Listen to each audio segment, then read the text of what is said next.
الله الرحمن الرحيم إن الحمد لله حمدا طيبا مباركا فيه وأشهد أن لا إله إلا الله وحده لا شريك له وأشهد أن محمدا عبده ورسوله أما بعد فإن خير الحديث كتاب الله وخير الهدي هدي محمد صلى الله عليه وسلم وشر الأمور محدثاتها وكل محدثة بدعة وكل بدعة ضلالة وكل ضلالة في النار. أعوذ بالله من الشيطان الرجيم. سبحان الذي أسرى بعبده ليلا من المسجد الحرام إلى المسجد الأقصى الذي باركنا حوله لنريه من آياتنا إنه هو السميع البصير. بسم الله الرحمن الرحيم. رب اشرح لي صدري ويسر لي أمري واحلل عقدة من لساني يفقهوا قولي. قابل احترام بزرگوں، خواتین اور ساتھیوں، آپ تمام کا اس پروگرام میں استقبال ہے. السلام علیکم ورحمۃ اللہ وبرکاتہ. جیسا کہ آپ جانتے ہیں کہ ڈی سی کے ہفتہ واری اجتماع میں ایک نئی کڑی جو گزشتہ 6 مہینے پہلے شروع کی گئی تھی، تقاریر کے ساتھ ساتھ سوال جواب کا ایک سیشن، اس کے ساتھ ساتھ ورک شاپ کا ایک سیشن، انشاءاللہ مختلف طریقے سے کوشش یہ کی جاتی ہے کہ کسی بھی طرح دلچسپی پیدا کر کے ان کو جو سو آپس میں بانٹنے کی کوشش کی جائے. اسی ضمن میں سوال جواب کی نشست رکھی گئی گزشتہ اس سے پہلے نکاح کے عنوان پر، طلاق اور خلاء کے عنوان پر اور دیگر عنوانات پر رکھا گیا.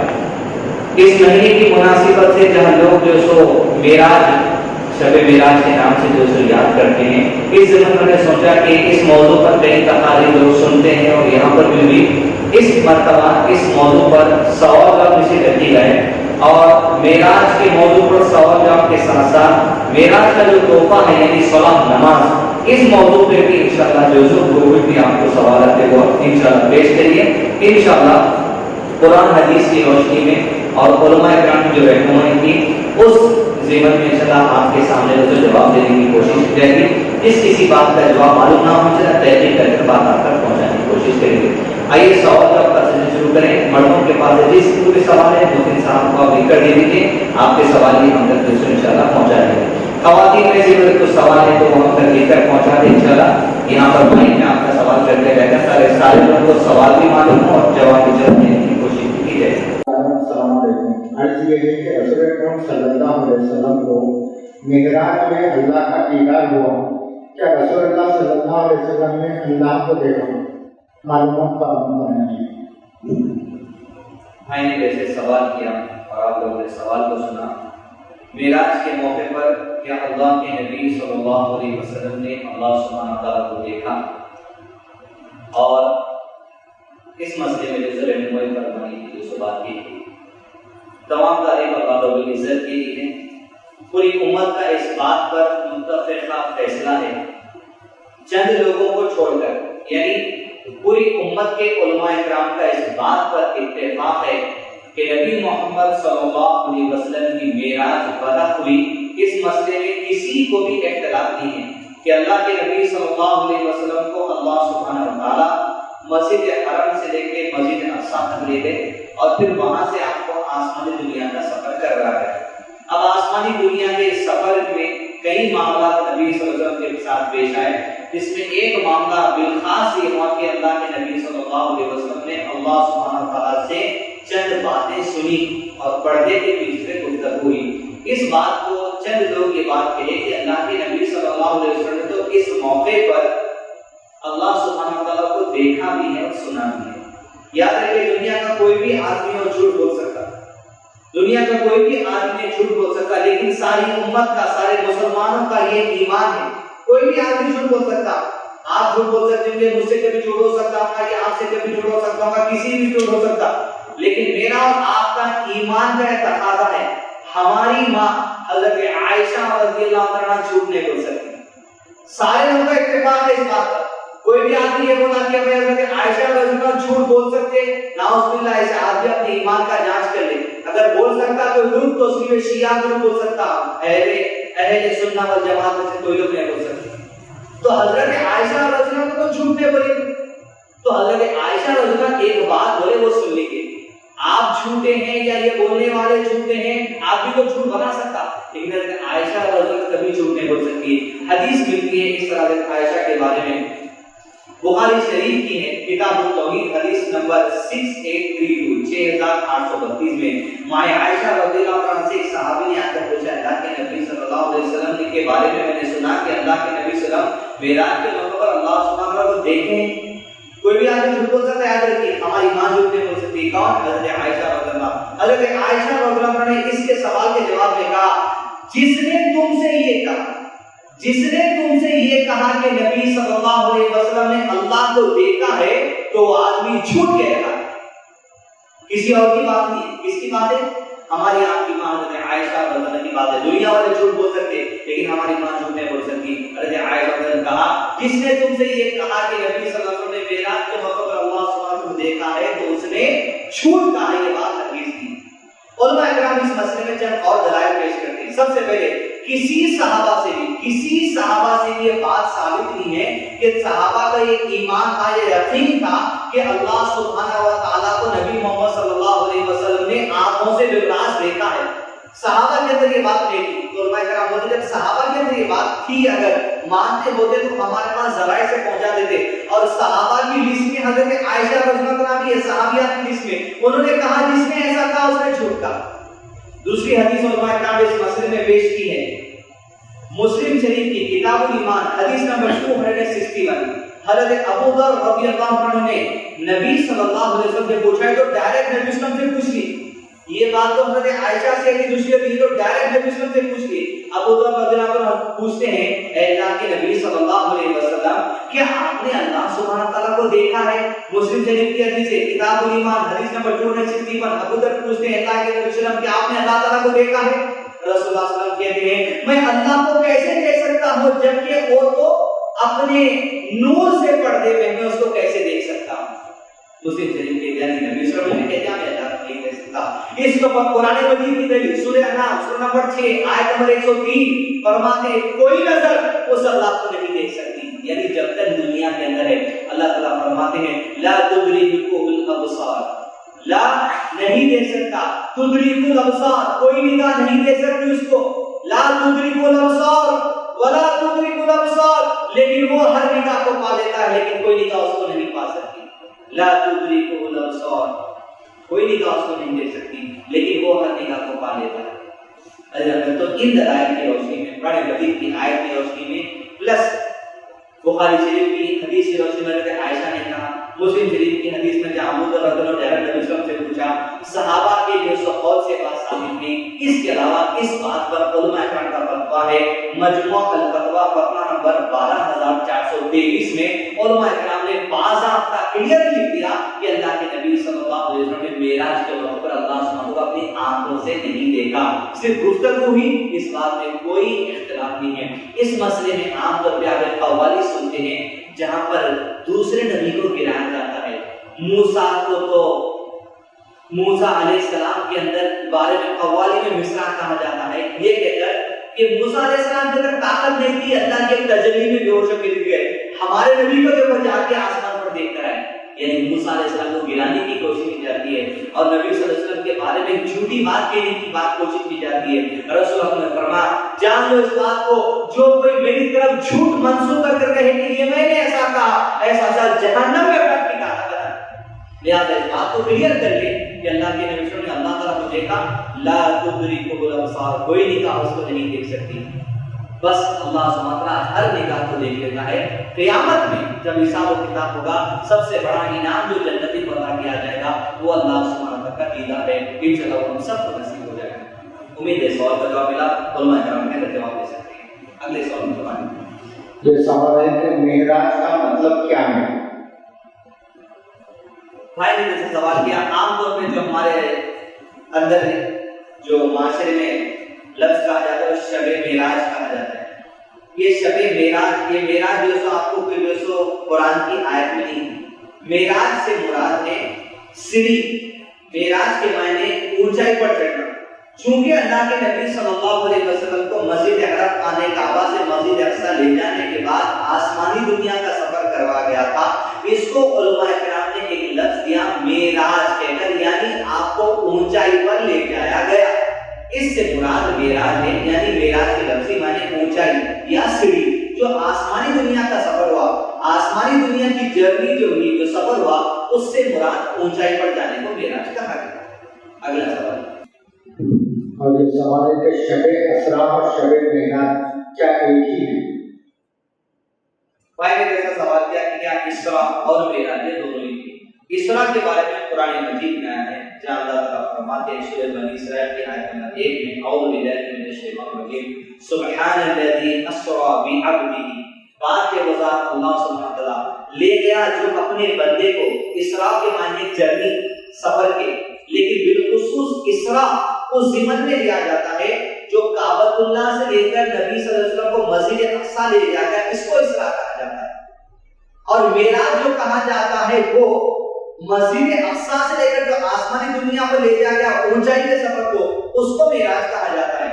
عام طور پر سمجھتے ہیں یہی معراج کا سفر ہے، اس کو اسرا کہا جاتا ہے۔ جو قرآن مجید میں اللہ نے تعالیٰ نے کہا، اعوذ باللہ من الشیطان الرجیم، سبحان الذی اسرا بعبدہ لیلا من المسجد الحرام، پاک ہے وہ ذات جو اسرا کو لے گیا، سفر کو لے گیا، جرنی کو لے گیا، کہاں سے؟ الی المسجد الحرام، خانہ کعبہ سے، کہاں پر؟ مسجد اقصیٰ تک، اس کو اسرا کہا جاتا ہے۔ اور آسمانی دنیا کے سفر کو علماء کرام نے معراج لفظ سے تشریح کیا ہے۔ اگلے سوال پر آگے، یہ اگلا سوال ہے، کیا معراج نبی 27 رجب کو بھی ہوئی تھی؟ کیا رجب کے مہینے میں ہوئی تھی؟ میں نے سوال کیا کیا معراج کا سفر جو معراج کی ہوئی نبی صلی اللہ علیہ وسلم کو معراج، اس میں تو کوئی شک نہیں ہے، اونچائی پر لے جایا گیا، کیا 27 رجب کو بھی؟ اس مسئلے میں علماء کرام نے کلیئر اختلاف ہے، جس کے بارے میں علماء کرام شیخ بن باز رحمہ اللہ نے فتویٰ جاری کیا، فتویٰ نمبر 60,288 60,288 فتویٰ نمبر ہے۔ شیخ بن باز رحمہ اللہ علیہ کو جب یہ سوال کیا گیا اس مسئلے میں، انہوں نے کہا گیا محدثین کے قریب معراج اور اسراء کی تاریخ یا مہینے کے متعلق اختلاف ہے، اور یہ کہا ہے کہ کسی بھی صحیح حدیث سے رجب کا مہینہ معراج کا ہونا ثابت نہیں ہے، لیکن اسراء اور معراج دونوں ہونا یہ بتا ہے، لیکن یہ رجب کے مہینے میں ہوئے اس کی کوئی گارنٹی نہیں ہے صحیح حدیث سے، یہ رجب کی 27 کو ہوئے اس کی کوئی گارنٹی نہیں ہے صحیح حدیث سے، لیکن معراج ہونا ہوئی مہینہ کون سا ہے، اس کی تاریخ کون سی ہے، صحیح حدیث میں اس کی کوئی کلیئر جو سو مینشن نہیں ہے کہ یہ تاریخ کو ہوئی یا یہ مہینے کو، لیکن تمام امت علماء کرام کا اس بات پر اتفاق ہے کہ بے شک معراج کا سفر ہوا، مسجد حرام سے مسجد اقصیٰ اسراء ہوئی اور وہاں سے اونچائی پر لے جایا گیا، اس میں جو اختلاف نہیں ہے۔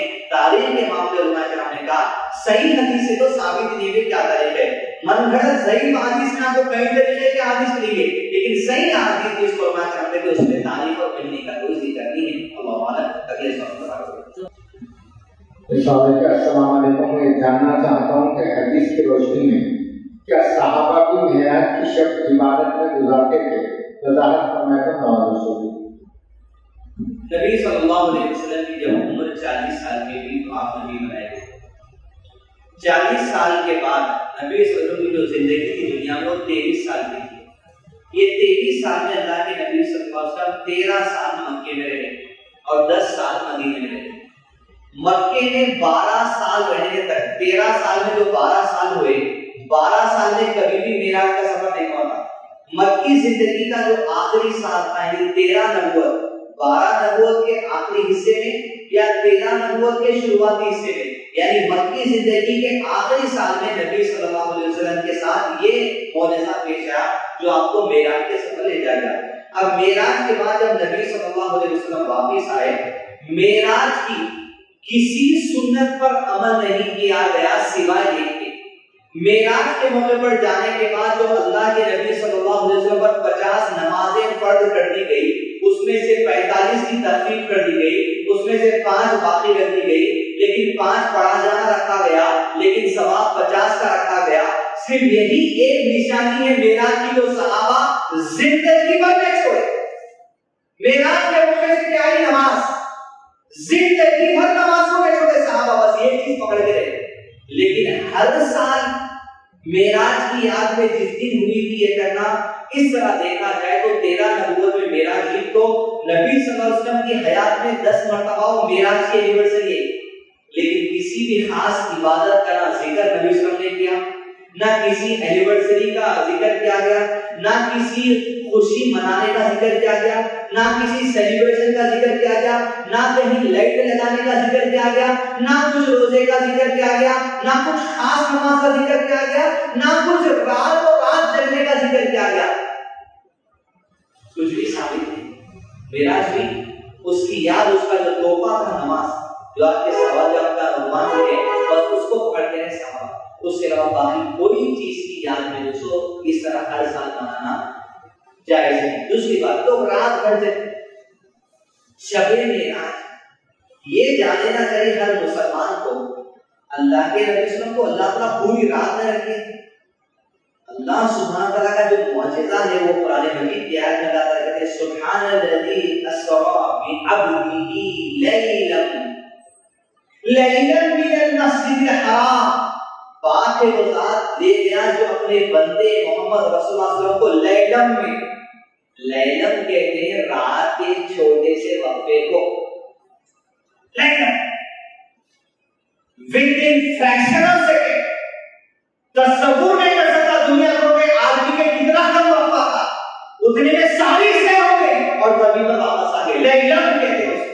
اللہ اس بات پر قادر ہے، کوئی بھی لمحے میں ہوا پوری رات بھر اللہ تعالیٰ دیکھ کے اتنا اللہ کو جو سو بولے تھا، معجزہ اللہ سبحانہ تعالیٰ کا ہر بات پہ قادر ہے اللہ سبحانہ تعالیٰ، اور کل دوسرا اللہ لیلم کے معنی آپ جانیں اس کو کہتے ہیں رات کے ایک چھوٹے لمحے کو، بس اس میں سارا معاملہ ہو گیا، اس میں رات بھر جاگنے کی کیا بات ہے؟ ثابت ہوتا تو رات بھر کیا زندگی پر مسلمان جاگتے، اور نہیں بولے تو بھی زندگی پر جاگ رہے، راتوں کا جاگنا ایسا کہ کیا نہیں بات ہے میراج کو جاگنا، 3 بجے تو دوستوں کے منڈیاں بند ہو کے گھر کو جا رہے ہیں، 4 بجے بند، کیا نہیں بات ہے جاگنا تھا، کیا نہیں بات ہے، پوری زندگی جاگے سے گزارے حیدرآباد کا، پھر وہی دیکھتے ہیں چمک دھمک گوشے کے بٹیوں کی رونق نکل گیا۔ پھر اللہ تعالیٰ ہر ایک کے معاملات میں جو برکت عطا کرے۔ اگلے سوال کا بات ایک سوال ہے کہ مورخ 16 میں کے اخبار میں ایک حدیث شریف نظر سے گزری، حضور اکرم صلی اللہ علیہ وسلم نے ارشاد فرمایا جو کوئی رجب کی 27ویں شب کا روزہ رکھے گا تو اللہ تعالیٰ اس کے لیے 60 مہینوں کے روزوں کا ثواب لکھے گا۔ کیا یہ حدیث صحیح بخاری سے ثابت ہے یا کوئی اور حدیث ہے؟ بھائی یہ سوال کیا کہ کسی اخبار کے اندر حدیث شائع کی گئی کہ جو کوئی 27 رجب کی صبح کا روزہ رکھے گا اس کو جو 60 مہینوں کے روزے رکھنے کا ثواب دیا گیا ہے۔ یہ ایک سوال کے جواب میں 2 نقطے بنی ہے، 2 نقطے اگر آپ سمجھیے کوئی بھی آدمی آپ کی انشاءاللہ آپ کو نئے کھلا سکتا ہے۔ پوائنٹ نمبر 1، ہمیشہ یاد رکھیے نبی صلی اللہ علیہ وسلم کی جو احادیث لکھی گئی وہ نبی صلی اللہ علیہ وسلم کے زمانے میں حکم ہوا کہ حدیث لکھو تو صحابہ حدیث لکھنا شروع کرے۔ جیسا حدیث لکھنا شروع ہوئی نبی صلی اللہ علیہ وسلم کی، صحابہ کے پاس صحیفے تھے، لکھتے تھے، حضرت علی کے پاس حدیثوں کا صحیفہ تھا، ابو ہریرہ کے پاس حدیثوں کا صحیفہ تھا، اس طرح بڑے بڑے صحابہ کے پاس حدیث کی کتابیں جو لکھ لیتے تھے، وہ حدیث شیئر ہوتے تھے محدثین ہوتے ہیں، ائمہ ہوتے ہیں، اس میں سب سے بڑا نام امام بخاری رحمۃ اللہ علیہ کا، امام مسلم رحمۃ اللہ علیہ، امام ابو داؤد رحمۃ اللہ، امام ترمذی رحمۃ اللہ، امام نسائی رحمۃ اللہ، امام مالک رحمۃ اللہ، اس طرح امام نسائی رحمۃ اللہ، یہ لوگ ان کے جو حدیثیں ہوتے تھے جمع کرتے جاتے تھے، کتابوں کی شکل دینا شروع کرے، حج کے بارے میں حدیث، ایمان کے بارے میں حدیث، روزے کے بارے میں حدیث، کتابیں بنائیں۔ علماء کرام کہتے ہیں یہ حدیث کی کتابوں کئی تھی لیکن وہ منظر عام پر ہے جس کو علماء کرام پڑھتے ہیں لوگوں کے مسائل حل کرنے کے لیے۔ ڈھیر ساری کتابوں میں سے 40 کتابیں ہیں۔ کتنی کتابیں ہیں؟ 40۔ یہ 40 کتابوں میں سے علماء کرام نے 6 کتابوں کو بڑا درجہ دیا۔ 40 کتابیں لکھی گئی، کہیں لکھی گئی، وہ کہیں میں 40 کچھ علماء کے اس میں سے باتیں لی جا سکتی ہیں، حدیثہ اس میں سے صحیح ہو سکتے، 40 میں چھانٹ کے 6 کو الگ کرے اور وہ 6 کو بولتے کتب ستہ۔ کیا بولتے؟ کتب ستہ، ستہ یعنی 6 کتب یعنی کتاب، 6 کتاب. یہ 6 کتابوں کے اندر سے زیادہ تر احادیث ہم کو مل جاتی ہے زندگی کے معاملات کے حل کے لیے. لیکن یہ 6 کتابوں میں سے علماء کرام نے چھان کر 2 کو اور پایا، اس کو صحیحین کہتے ہیں. ایک ہے بخاری شریف، دوسری ہے مسلم شریف. یہ 2 میں جتنی احادیث ہیں پوری امت کے علماء کرام کا اتفاق ہے کہ ان احادیث کی کتابوں میں صحیح حدیث نہیں ہے، اس لیے ان دونوں کتابوں کو صحیحین کہا جاتا ہے. ساری احادیث اس کے اندر صحیح ہے، اس لیے کہ امام بخاری رحمۃ اللہ اور امام مسلم رحمۃ اللہ جب کسی آدمی کے پاس سے حدیث لیتے، ان کے تحقیق کرنے کے طریقے اتنے سخت تھے، ذری بھی کوئی چھوٹ ملتی تو حدیث میں لیتے تھے. اتنے چھانٹ چھانٹ کے لوگ حدیث لیے، اتنی ریسرچ کر کے حدیث لیے کہ حدیث کو علماء کرام نے صحیح کہا. اب یہ بخاری اور مسلم میں اگر یہ 60 مہینے کی حدیث آتی، علماء کرام کے مشورے سے سیدھا لے لیتے تھے. لیکن اگر آپ وہ حدیث دیکھیں حوالہ، وہ حدیث کی کتاب کا حوالہ اینٹک ہے، کون سی کیاسر میں پڑھے. میں بھی حدیث پڑھا ہوا اخبار کے اندر، کتاب ہے اس میں. چلو وہ 2 میں سے چھوڑ کے اگر کتب ستہ کی جو بچے ہوئے 4 کتابیں ہیں، نسائی، ترمذی، ابو داؤد، ابن ماجہ، یہ 4 میں سے بھی نہیں، یہ 4 کو چھوڑ دیے، 2 کو چھوڑ دیے، 36 40 میں سے 6 نکالی 34. میں سمجھتا ہوں وہ 34 میں بھی وہ کتاب کا نام نہیں ہے، اتنی اینٹک نام ہے وہ کتاب. لیکن اب اس بات کو یاد رکھیے، یہ 2 کو چھوڑ کے، بخاری اور مسلم کو چھوڑ کے اگر یہ 4 میں سے آ جائے، نسائی، ترمذی، ابن ماجہ، ابو داؤد، اگر اس میں سے بھی آ جائے تو علماء کرام نے کہا یہ 4 کتابوں میں صحیح حدیثاں بھی تھے، صحیح حدیثاں بھی تھے. لیکن محدثین بیٹھے، محدثین کہتے ہیں ان کو جن کو حدیث کا گاڑا علم ہوتا ہے، آگا علم ہوتا ہے، وہ محدثین کیا کرے، ارے بھائی نسائی، ابو داؤد، ترمذی، ابن ماجہ، 6 میں سے 4 کتابیں ہیں، اس میں بہت سارا حصہ صحیح کا ہے، لہٰذا اس کو ریسرچ کر کے کیا کرے، ضعیف حدیثوں کو نکال کے صحیح ابو داؤد بنائے، صحیح ابن ماجہ بنائے، صحیح ترمذی بنائے، صحیح نسائی بنائے. اب اگر آپ کو بخاری اور مسلم چھوڑ کے یہ 4 کتابوں میں سے لینا ہے، بازار میں صحیح ورژن اویلیبل ہے، صحیح ابو داؤد جو بننا، صحیح ابن ماجہ جو بننا، صحیح نسائی جو بننا، صحیح ترمذی جو بننا، صحیح وہ بھی لکھا ہوا تھا اس کے اوپر، اس کتاب میں سے اگر یہ حدیث ملتی تو لے کے. اب رہی بات بقیہ 34 حدیث کی کتابوں کی، جو 40 میں سے 6 نکل گئے، یہ 34 کی کوئی حدیث کو ہم اس وقت تک نہیں لے سکتے، اس وقت تک نہیں پڑھ سکتے جب تک کہ محدثین یہی نہیں کہتے تھے یہ حدیث صحیح ہے، یہ حدیث ضعیف ہے. جب تک کہ وزن میں لگاتے تھے محدثین، تب تک آپ اس حدیث کو پڑھنا بھی نہیں. لہذا اس بات کو ہم ذہن میں رکھیں. 40 کتاباں، 40 میں سے کتنے؟ 6 میں سے کتنے؟ 2 میں آئے تو سیدھا لے لینا، 4 میں آئے تو کیا بول کے لینا؟ صحیح ورژن والا. 4 میں بھی نہیں ہے، 34 میں سے تو کب لیں گے؟ جب تک کہ محدثین اس کو صحیح نہیں بول دیتے یا ضعیف نہیں بول دیتے. یہ پہلا پوائنٹ یاد رکھیں. پوائنٹ حدیث میں جو دوسری بات بتائی گئی وہ یہ ہے 27 رجب کی روزہ رکھنا ہے. یہ پوائنٹ آپ توجہ سے یاد رکھ لیجیے. آپ کوئی آدمی انسان آپ کو لوگ ملا نہیں سکتا.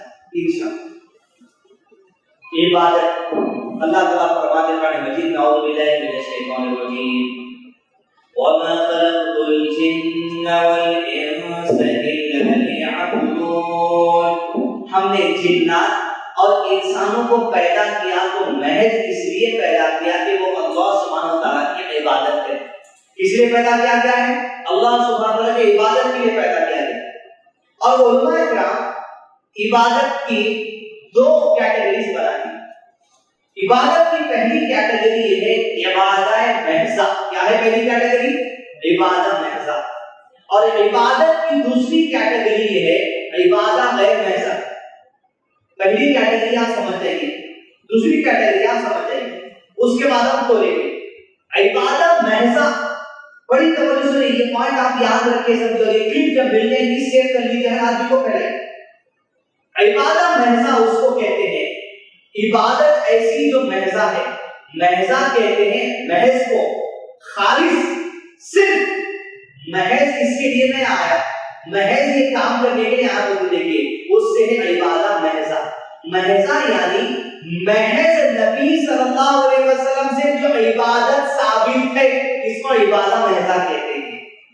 اور نبی صلی اللہ علیہ وسلم سے جو عبادت ثابت ہے، علماء کرام نے عبادت محضہ میں وہ عبادت کو لیا جیسے نماز، روزہ، حج، دعا، اذکار، عبادت، رکوع، سجود، روزہ، یہ تمام چیزیں عبادت محضہ میں آتی ہیں. ان کو ایسے ہی کرنا ہے جیسے خالص نبی صلی اللہ علیہ وسلم سے ثابت ہے.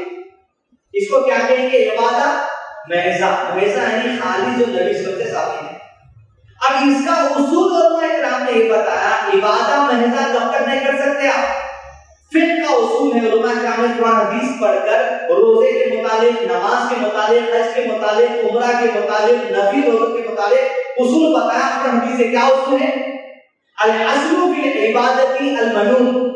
مطلب یہ ہے عبادت کرنے کے لیے، روزہ رکھنے کے لیے، نماز پڑھنے کے لیے، کوئی بھی قسم کی عبادت کرنے کے لیے، الاصل فی العبادت المنون، کوئی بھی عبادت کرنے کے لیے یہ بات ضروری ہے ہم نماز روزہ اس وقت تک نہیں رکھیں گے جب تک کہ اس کے رکھنے کی دلیلیں مل جائیں. سمپل ہے. الاصل فی العبادت المنون، یہ عبادت جو نماز ہے، روزہ ہے، اس وقت تک کرنا نہیں ہے جب تک کہ رکھنے کی دلیلیں مل جاتی. اور رکھنے کی دلیل کس کا سے ملنا چاہیے؟ نبی صلی اللہ علیہ وسلم سے. اس کو کہتے ہیں عبادت محضہ. جب تک کہ روزہ رکھنے کی دلیل نبی صلی اللہ علیہ وسلم سے نہیں ملے گی نہیں رکھیں گے. جب تک کہ نماز پڑھنے کی دلیل نبی صلی اللہ علیہ وسلم سے نہیں ملے گی نہیں کریں گے. اس لیے کہ عبادت محضہ ہے، اس کے اندر کوئی جزو نہیں.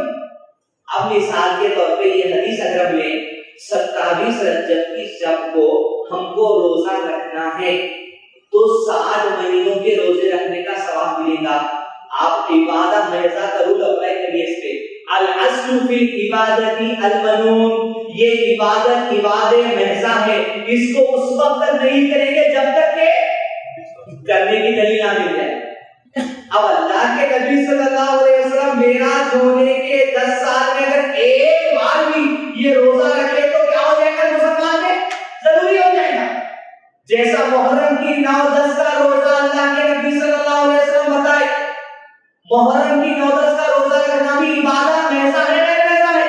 محضہ ہے. الاصل فی العبادت المنون، روزے کی اصل یہ ہے کہ جب تک کہ نبی سے ثابت نہ ہونے سے نہ رکھا جائے. اب معراج کا روزہ تول لینا، برات کا روزہ تول لینا، ایسا ٹھہر کے نماز پڑھنا تول لینا، 20 رکعت پڑھنا تول لینا، جو بھی نماز روزے کے بارے میں آیا الاصل فی عبادت المنون، جب تک کہ نبی سے ثابت نہیں علماء کرنے کا مت کرو. یہ عبادت کا پہلا طریقہ. دوسرا طریقہ ہے عبادت کی کیٹیگری کا عبادت غیر محضہ. غیر محضہ یعنی جو رسول اللہ صلی اللہ علیہ وسلم سے ثابت نہیں ہے. مثال کے طور پہ پینٹ ٹی شرٹ پہن کے ہم بیٹھے، رسول اللہ صلی اللہ علیہ وسلم پہنے پینٹ ٹی شرٹ نہیں.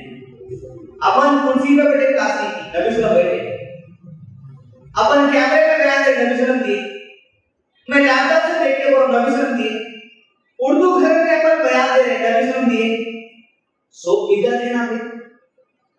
اس کو بولتے ہیں عبادت غیر محضہ.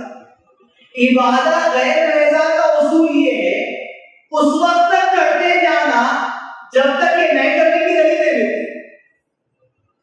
عبادت محضہ کا اصول کیا ہے؟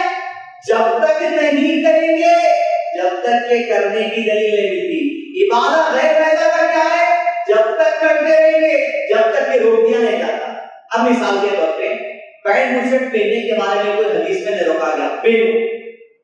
لیکن اگر عبادت غیر محضہ شریعت کی کوئی بھی بات سے ٹکرائے، مثال کے طور پہ مرد کو کہا گیا زعفرانی رنگ کے کپڑے نہیں پہننا، بی جے پی والوں کا جو جھنڈا ہے بولے زعفرانی رنگ کا کرتا پائجامہ نہیں پہننا. کرتا پائجامہ پہننا جائز ہے، ٹی شرٹ پہننا جائز ہے، پینٹ شرٹ پہننا جائز ہے، لیکن زعفرانی پہننا یہ عبادت غیر محضہ ٹکرا جائے شریعت سے. تو بولے اب نئے کرنے کی دلیل ملی ہے، چھوڑ دو. مثال کے طور پہ بخار آیا، کروسین گولی کھا لی، نبی صلی اللہ علیہ وسلم کھائے کروسین گولی، صحابہ کھائے کروسین نہیں کھائے. لیکن عبادت غیر محضہ میں سے روکا نہیں کہ اللہ تعالیٰ قرآن مجید میں زمین اور آسمان کے درمیان جو کچھ چیزیں اللہ نے دی سب حلال ہے.